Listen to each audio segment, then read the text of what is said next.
എല്ലാ സിനിമകളും ആസിഫിക്ക് ഉണ്ട്, എല്ലാ ജോണറുകളും ആസിഫലി ഉണ്ട്. So what makes Asif Ali special എന്ന് ചോദിച്ചാൽ എന്താ പറയാ?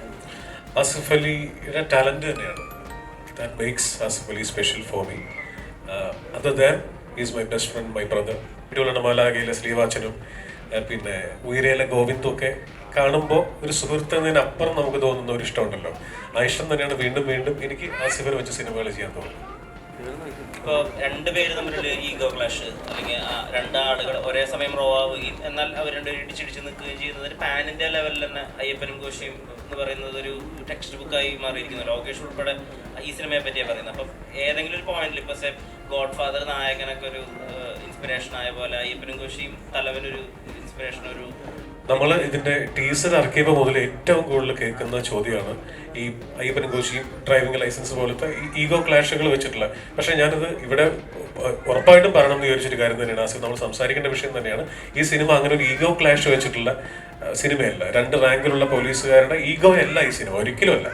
ആ ഈഗോ ക്ലാഷ് പ്രതീക്ഷിച്ചിട്ട് സിനിമ തിയേറ്ററിലേക്ക് പോകണം, അങ്ങനെ ഒരു കഥയേ അല്ല ഞാൻ പറഞ്ഞിരിക്കുന്നത്. ഇത് പൂർണ്ണമായിട്ട് ഒരു കുറ്റാന്വേഷണ സ്റ്റോറിയാണ്. പോലീസിന്റെ പ്രൊസീജിയർ തന്നെയാണ് ഇതിന്റെ എന്താ പറയുക സ്ട്രെങ്ത് എന്ന് പറയുന്നത്, ഇതിന്റെ പ്ലോട്ട് എന്ന് പറയുന്നത്. അപ്പോൾ ഈ സിനിമയിൽ ബീച്ചറിന്റെ കൂടെ എൻ്റെ മുഖം കൂടെ കണ്ടപ്പോൾ, അതായത് രണ്ട് ഹീറോസ് ഉണ്ട് എന്ന് തോന്നുന്ന രീതിയിൽ ഒരു പോസ്റ്റർ വരുമ്പോൾ ഏറ്റവും കൂടുതൽ നമ്മൾ ഫേസ് ചെയ്തൊരു ചോദ്യം അത് തന്നെയായിരുന്നു.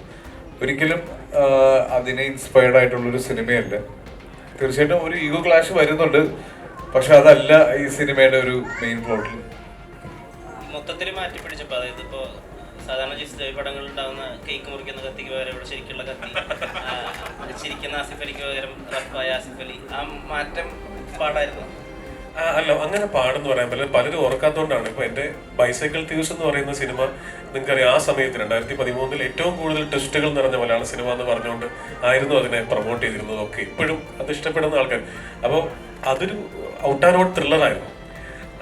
അത് കഴിഞ്ഞപ്പോൾ വളരെ യാദൃശികമായിട്ടാണ് ഞാൻ സൺഡേ ഹോളിഡേയും വിജയ് സൂപ്പറും പോലത്തെ ഒരു പാറ്റേണിലേക്ക് എത്തിച്ചേർന്നത്. പക്ഷെ അത് തന്നെ ചെയ്തുകൊണ്ടിരുന്നിട്ട് കാര്യമില്ലെന്ന് എനിക്കറിയാം. അതുകൊണ്ടാണ് ഇഷ്ടപ്പെടുന്ന മറ്റു ജോണറുകൾ പരീക്ഷിക്കാമെന്ന് വിചാരിക്കുന്നത്.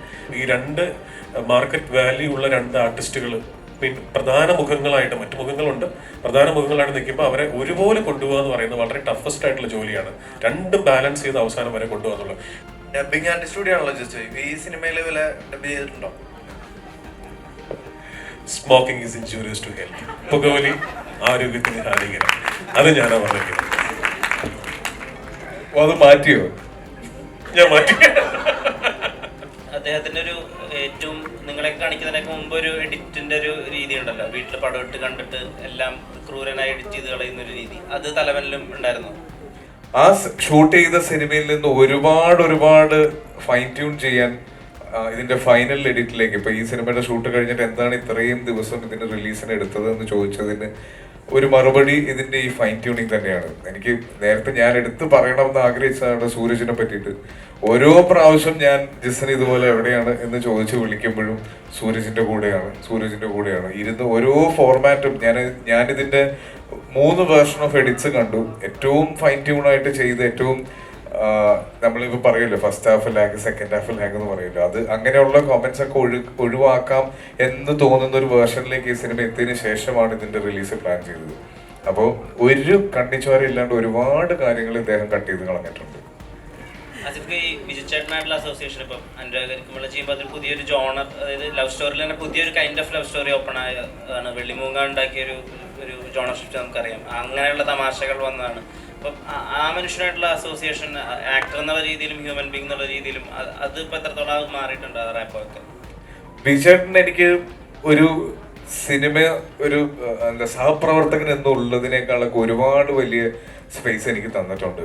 എന്നെ വളരെ സ്നേഹത്തോടെ കൊച്ചിറക്കാന്നാണ് എപ്പോഴും ബീച്ചറിനെ വിളിക്കാറുള്ളത്.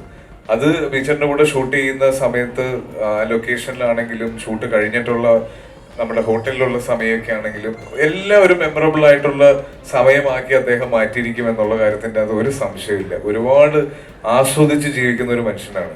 സാധാരണ സിനിമകളിൽ ഒന്നില്ലെങ്കിൽ നായകനെ നന്നാക്കാൻ, അല്ലെങ്കിൽ ഒരു അപകടത്തിൽപ്പെടുമ്പോൾ രക്ഷിക്കാൻ, അല്ലെങ്കിൽ അപകടത്തിൽപ്പെടുത്താനൊക്കെയാണ് നായകന്മാർ പൊതുവിൽ വരാറ്. അങ്ങനെ എന്തെങ്കിലും ഒരു മുൻധാരണകൾ ഉണ്ടായിരുന്നു സ്ക്രിപ്റ്റ് കേൾക്കുന്ന സമയത്ത്? അങ്ങനെ ഒരു പ്രത്യേക ഒരു രീതിയായിട്ട് ഇങ്ങനെ നായകനെ നന്നാക്കുന്ന അങ്ങനെയൊന്നും കരുതിയല്ല ആരും കഥാപാത്രം ഒന്നും എഴുതുന്നതും കാര്യങ്ങളും ഒന്നും. അതിങ്ങനെ സംഭവിക്കുന്ന അതിന്റെ ക്യാരക്ടേഴ്സിന് ആപ്റ്റായിട്ട് അങ്ങനെ വരുന്ന കാര്യങ്ങളാണല്ലോ എഴുതി ഉണ്ടാക്കുന്ന കാര്യങ്ങൾ. അല്ല, ഞാനും എന്തായാലും തലവന്മാരെ രണ്ടുപേരെയും വെട്ടിലാക്കാനും പോയിട്ടില്ല, നന്മമരമാക്കാനും പോയിട്ടില്ല, ഒന്നിനും പോയിട്ടില്ല. ശരിക്കും എനിക്ക് തോന്നുന്നു എൻ്റെതൊരു വേറെ തന്നെ ഒരു വഴിയാണ്. അന്വേഷണത്തിന്റെ ഒരു വല്ലാത്ത മുഖത്തിലേക്ക് അന്വേഷണത്തിന് ഏറ്റവും ഇമ്പോർട്ടന്റ് ക്ലൂസ് കൊടുക്കുന്ന കഥാപാത്രമാണ് അനുശ്രീ ചെയ്തിരിക്കുന്നത്. ഈ സിനിമയിൽ ഏറ്റവും എടുത്തു പറയേണ്ട പെർഫോമൻസസിൽ ഒന്നാണ് നസീർക്ക. സ്ഥിരം പോലീസാണെന്ന് ചോദിക്കുന്നില്ലേ? അന്വേഷിക്കേണ്ടതിൽ പോലീസായിരുന്നില്ല. അതെ, പിന്നെയും പോലീസല്ല, ഇതിലും പോലീസാ, DNA പോലീസ്. മറ്റേ ലെഫ്റ്റനന്റ് ആണൽ പദവി പോലെ കിട്ടും എന്തെങ്കിലും. കിട്ടണം, അത് മേടിച്ചിട്ടേ ഞാൻ പോകുള്ളൂ. ഷാജോൺ എന്ത് പറയാനാ? ഷാജോൺ സന്തോഷം, അവൻ ഊരിയിട്ട ഉപ്പായി ഇപ്പൊ എന്താ ചെത്തായി. അങ്ങനെയല്ല, ഇതിനകത്ത് എന്താ പറയാ, ഈ പറഞ്ഞ പോലെ ഒരുപാട് നാളത്തെ ആഗ്രഹമായിരുന്നു. വിസ്മരമായിട്ട് ഞങ്ങള് എത്രയോ കൊല്ലത്തെ പരിചയമാണ് കേട്ടോ. പ്രൊഡ്യൂസറിനോടും ഡയറക്ടറിനോടുള്ള ചോദ്യമാണ് ഇപ്പോൾ. ടെർബോ ഇറങ്ങുന്നു, അതൊരു പ്രധാനപ്പെട്ട, നിങ്ങളതിനൊരു എതിരാളിയായി കാണുന്നുണ്ടോ? അല്ലെങ്കിൽ ഏത് പടം ചോദിച്ചത്? അല്ല, സീരിയസ്ലി നമ്മൾ പറഞ്ഞു വെച്ചാൽ നമ്മൾ സിനിമ റിലീസ് 24 നേരത്തെ പ്ലാൻ ചെയ്തതാണ്. 24-ാം തീയതി എന്നുള്ളത് നേരത്തെ ഫിക്സ് ചെയ്തതാണ്. നമ്മൾ അങ്ങനെയാണ് മറ്റ് കമ്മിറ്റ്മെൻറ്റുകളെല്ലാം ചെയ്തതും. ടർബോ 13-ാം തീയതി, ജൂൺ 13-ാം തീയതി ആയിരുന്നു അനൗൺസ് ചെയ്തത്. അപ്പം അതിന് 3 ആഴ്ച ഗ്യാപ്പ് ഉണ്ടല്ലോ, അതിനു മുമ്പ് നമുക്ക് വന്നു പോകാമല്ലോ എന്നുള്ള അർത്ഥത്തിലാണ്. അപ്പം അതിന് 23-ാം തീയതിക്ക് തിരിച്ച് ഇങ്ങോട്ട് മാറ്റിയപ്പോൾ ഞങ്ങൾക്ക് മാറാൻ വേറെ ഇടമില്ലാതായി പോയി. നമ്മുടെ തിയേറ്ററിൽ ഇറങ്ങിയ, ഞാൻ നേരത്തെ പറഞ്ഞില്ലേ, മലയാള സിനിമയുടെ ഒരു വസന്തകാലത്തിലാണ് നമ്മൾ നിൽക്കുന്നത് ഈ ജനറേഷനിൽ. എല്ലാ സിനിമകൾക്കും മികച്ച അഭിപ്രായങ്ങൾ വരികയും എല്ലാ സിനിമകളും വളരെ തിരക്കുള്ള രീതിയിൽ തിയേറ്ററുകളിൽ ഓടിക്കൊണ്ടിരിക്കുകയും ചെയ്യുമ്പോൾ നമ്മൾ വളരെ സേഫായിട്ട് കണ്ടൊരു ഡേറ്റ് ആയിരുന്നു 24. അപ്പൊ അതിൽ ഭയങ്കര കോൺഫിഡൻസിൽ നിൽക്കുമ്പോഴാണ് പെട്ടെന്ന് ടർബോ പ്രീപോണ്ട് ചെയ്ത് 23rd വന്നത്. വൈശാഖനല്ലേ, പോസ്റ്റ്പോൺ ചെയ്യാനല്ലേ ചാൻസ് ഉള്ളൂ എന്നതാണ് നമ്മുടെ മനസ്സിലെല്ലാം ഉണ്ടായിരുന്നത്. പിന്നെ ഇത്രയും വലിയൊരു സിനിമ, ഭയങ്കര ഗ്രാൻഡ്യൂറിൽ വരുന്ന മമ്മൂട്ടി കമ്പനിയുടെ 5ാമത്തെ സിനിമ.